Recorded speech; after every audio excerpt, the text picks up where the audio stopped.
So the book starts off by the author telling us that when she first started studying the family life, she found out that there wasn't many other studies done like this.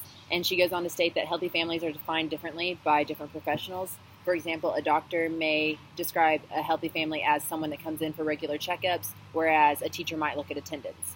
And she also found out that in the past, the purpose of the family was for economic survival, protection, to pass on religious beliefs, to educate kids, and for status. And in the past, and maybe even now, reputation was more important than reality. People were only concerned about whether a family met the more obvious, visible family standards set by society. Today, our status comes from our jobs, our incomes, and our addresses, and so not as much from the family as it once did.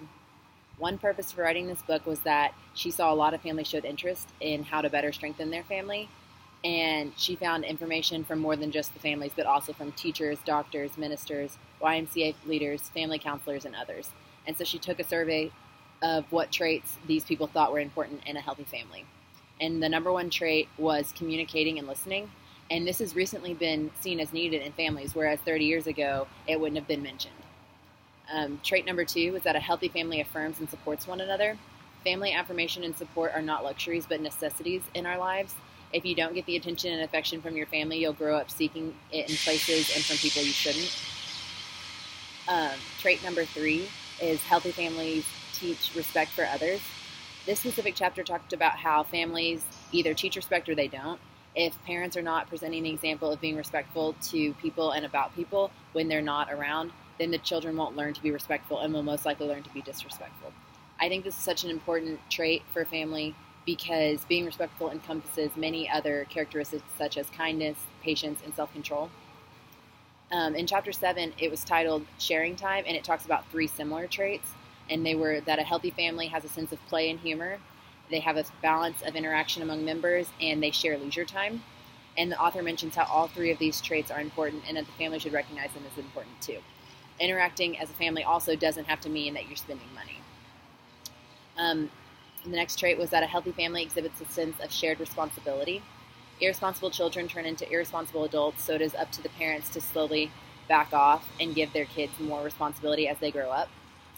The next one is that the healthy family teaches a sense of right and wrong. A high school principal once said, "Too many of today's children have straight teeth and crooked morals." And this shows how society and culture are so concerned with how the outside of a person looks rather than the inside. So if they look good, who cares about the inside, right? The healthy family has a shared religious core. In my opinion, I think that this may be the most important trait a family could have.